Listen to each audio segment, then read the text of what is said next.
Hola de nuevo. Ya hemos llegado a la penúltima tendencia, el crecimiento de las nuevas clases medias y también de la desigualdad.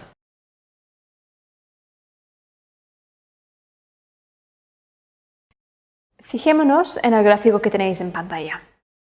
Esto equivale al consumo total de la clase media por regiones en 2009. Es decir, la clase media europea suponía el 38% del consumo de la clase media mundial, la de Estados Unidos el 26% y la de Asia-Pacífico el 23%. Bien, veamos cómo evolucionará. Este es el escenario en 2030. Como veis, la distribución ha cambiado sustancialmente. En 2030, las clases medias asiáticas generarán casi el 60% del consumo total de la clase media en el mundo, mientras que las norteamericanas supondrán tan solo un 10% y las europeas un 20%. No hay duda, la clase media global está en pleno crecimiento.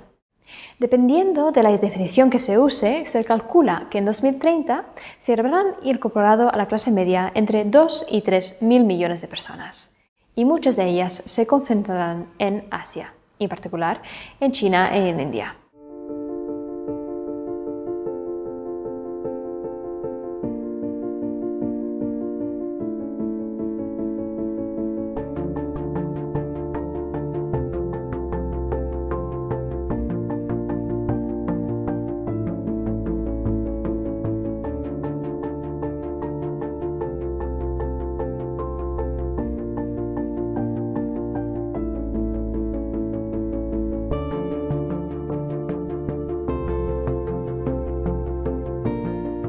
Es importante, sin embargo, apuntar que una persona de clase media en China podría tener unas condiciones de vida muy distintas a las de una persona de clase media en Estados Unidos, por ejemplo.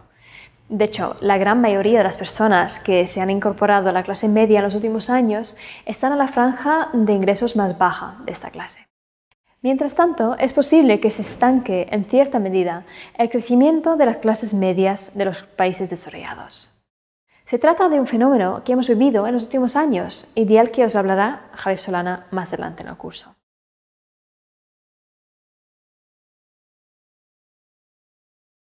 Más allá de las tendencias para la clase media, hay otra noticia muy importante. Entre 2001 y 2011, en tan solo 10 años, unos 700 millones de personas salieron de la pobreza extrema.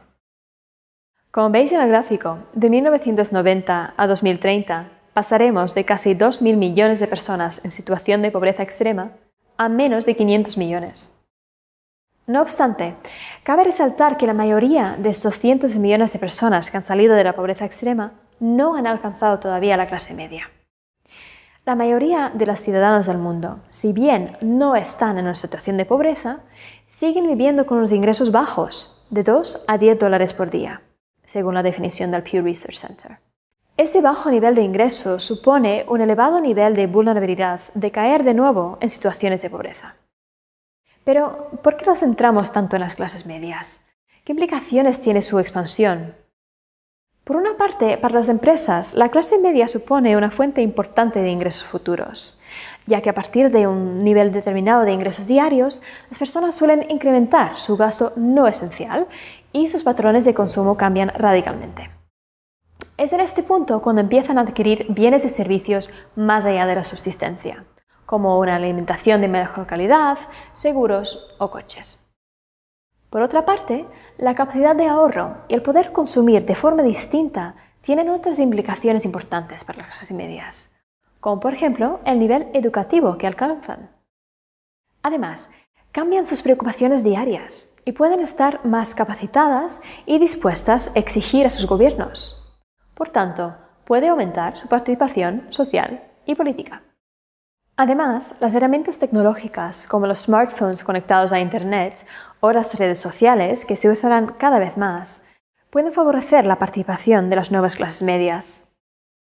Hay que tener en cuenta, sin embargo, que su uso también implica nuevos riesgos, de los que se hablará a menudo en los años que vienen. Un riesgo es el comercio con los datos personales de los usuarios. Otro es el uso de las redes sociales para difundir noticias falsas y a veces incluso influenciar las decisiones del electorado. Por otra parte, algunos actores no estatales pueden usar esos medios con fines destructivos. Para el Estado Islámico, por ejemplo, el uso de la tecnología ha sido un pilar fundamental de su estrategia. Sus producciones audiovisuales de alta calidad y su difusión en las redes sociales han sido armas muy poderosas para ganar adeptos y difundir sus mensajes de violencia.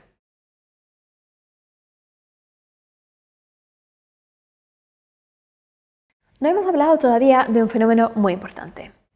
Aunque es cierto que están creciendo las clases medias y que se está disminuyendo la pobreza extrema a nivel mundial, dentro de muchos países estamos presenciando un aumento de los niveles de desigualdad. Veámoslo. El gráfico que veis en pantalla muestra cómo el 10% más rico de cada país ha ido acaparando una parte cada vez mayor de los ingresos del país. En el caso de la India, por ejemplo, en 2016 el 10% más rico llegó a tener más del 55% de los ingresos generados por todos los nacionales indios. En el caso de Estados Unidos y Canadá, en 2016 el 47% del ingreso nacional era percibido por el 10% más rico, mientras que en 1980 solo era el 34%. Si las tendencias continúan así y los gobiernos no implementan medidas para frenar las tendencias, podemos esperar que la desigualdad dentro de los países seguirá creciendo para 2030. Esos niveles de desigualdad llevan a preguntas importantes sobre la justicia social y económica y pueden provocar inestabilidad dentro de las sociedades. Son temas importantes que habrá que seguir. Pero de momento dejemos este apartado y pasaremos a la última tendencia, el cambio climático, que de hecho también puede tener un impacto en la desigualdad, sobre todo entre países.